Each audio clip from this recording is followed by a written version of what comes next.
అందరికీ నమస్కారం అమ్మ. ఈరోజు మనం తెలుసుకుంటున్న అంశం ఏంటంటే SA2 తెలుగు 6th క్లాస్ 6వ తరగతి తెలుగు మోడల్ క్వశ్చన్ పేపర్. వీడియోలోకి వెళ్ళే ముందు ఇంకా మన ఛానల్ సబ్స్క్రైబ్ చేసుకొని వాళ్ళు ఎవరైనా దయచేసి సబ్స్క్రైబ్ చేసుకొని లైక్ చేసి షేర్ చేసి మీ ఫ్రెండ్స్కు రిలేటివ్స్ అందరికీ సబ్స్క్రైబ్ చేసుకోమని చెప్పండి అమ్మ. నా ఛానల్ని సబ్స్క్రైబ్ చేసుకొని ప్రత్యక్షంగా పరోక్షంగా సపోర్ట్ చేస్తున్న వాళ్ళందరికీ పేరు పేరున ప్రత్యేకమైన హృదయపూర్వక ధన్యవాదాలు. ఇంకా ఆలస్యం చేయకుండా వీడియోలోకి వెళ్ళిపోదాం. ముఖ్యంగా సమయం వచ్చేసి 3 గంటలు, 80 మార్కులకు ఎగ్జాము. ఇక్కడ విషయ సూచిక ఇచ్చినారు. తర్వాత బహుళైచ్ఛిక ప్రశ్నలు 25 ఇస్తారు. దాంట్లో 2 మార్కులు ఒక్కదానికి. అక్కడే మీకు 50 మార్కులు వచ్చేస్తాయి. మీరు స్క్రీన్ షాట్ తీసుకున్నాను. నేను ఎక్స్ప్లెయిన్ చేసుకుంటూ పోతే వీడియో లెంత్ అవుతుంది. అందుకోసం మీకు ఎటువంటి వీడియోస్ కావాలని నాకు కామెంట్ సెక్షన్లో తెలియజేస్తే మీకు అటువంటి వీడియోస్ని నేను మీకు చేరవేస్తాను. ముఖ్యంగా మీకు ఈ ఇన్ఫర్మేషన్ను చేరవేయడానికి సహకరిస్తున్న గొప్ప వ్యక్తులకు మనస్ఫూర్తిగా హృదయపూర్వక ధన్యవాదాలు తెలుపుతున్నాను. ఎంతోమంది విద్యార్థులు పరీక్షలు బాగా చదివి మంచి మార్కులు పొందాలి, వాళ్ళకు మోడల్ తెలియాలనే ఉద్దేశంతో నాకు మీకు అందచేయడానికి సహకరిస్తున్న మహామనుషులకు నా తరఫున, మన ఈ ఛానల్ తరఫున, మన సబ్స్క్రైబర్స్ తరఫున, విద్యార్థులందరి తరఫున మనస్ఫూర్తిగా పేరు పేరున ప్రత్యేకమైన హృదయపూర్వక ధన్యవాదాలు తెలుపుతున్నానమ్మా. మీ గొప్ప మనసుకు, మీ త్యాగనిరతికి నా తరఫున జోహార్లు తెలుపుతున్నాను. అన్ని దానాల్లో విద్యాదానం గొప్పదంటారు.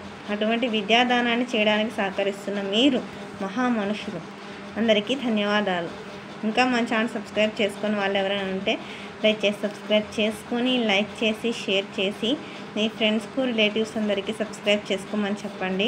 నా ఛానల్ని సబ్స్క్రైబ్ చేసుకొని ప్రత్యక్షంగా పరోక్షంగా సహకరిస్తున్న వాళ్ళందరికీ పేరు పేరున ప్రత్యేకమైన ధన్యవాదాలు. తర్వాత పార్ట్ B అవగాహన ప్రతిస్పందన. ఇక్కడ చూడండి మా క్వశ్చన్ నెంబర్ 26లో క్రింది గద్యం చదివి ప్రశ్నలకు జవాబులు రాయండి. ఓకేనా? పేరాగ్రాఫ్ స్క్రీన్ షాట్ తీసుకున్నాను. తర్వాత దీనికి సంబంధించిన ప్రశ్నలు, దీనికి సమాధానాలు పైననే పేరాగ్రాఫ్లో ఉంటాయి. తర్వాత వ్యక్తీకరణ సృజనాత్మకతకు సంబంధించి క్వశ్చన్ నెంబర్ 27లో లఘు ప్రశ్నలమ్మ. 3 ఇస్తారు లఘు ప్రశ్నలు, 3 రాయాల్సిందే. 3 2 6 మార్కులు. మేలుకొలుపు పాఠ్యభాగ కవి అంటే ఎవరు? సుమధర్మన్న గారి గురించి రాయాల. శతకం అంటే 100 కానీ 108 కానీ 104 కానీ పద్యాలు ఉంటాయి. ఒక పద్యానికి ఇంకో పద్యానికి సంబంధం ఉండదు. వేటి కవి స్వతంత్ర భావం కలిగి ఉంటాయి. యానాదుల భాష ఏ విధంగా ఉంటుంది?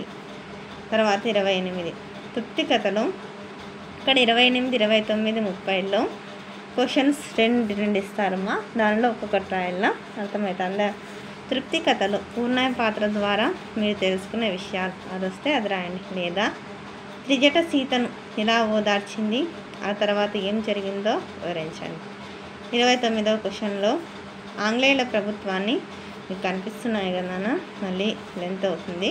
అందరికీ ధన్యవాదాలమ్మా. ఇంకా మా ఛానల్ సబ్స్క్రైబ్ చేసుకొని వాళ్ళు ఎవరైనా దయచేసి సబ్స్క్రైబ్ చేసుకొని లైక్ చేసి షేర్ చేసి మీ ఫ్రెండ్స్కు రిలేటివ్స్ అందరికీ సబ్స్క్రైబ్ చేసుకోమని చెప్పండి. నా ఛానల్ని సబ్స్క్రైబ్ చేసుకొని ప్రత్యక్షంగా పరోక్షంగా సపోర్ట్ చేస్తున్న వాళ్ళందరికీ పేరు పేరున ప్రత్యేకమైన హృదయపూర్వక ధన్యవాదాలు. అందరికీ ధన్యవాదాలు. దయచేసి వీడియోని మాత్రం స్కిప్ చేయొద్దు. సబ్స్క్రైబ్ చేసుకునే వాళ్ళని సబ్స్క్రైబ్ చేసుకోండి.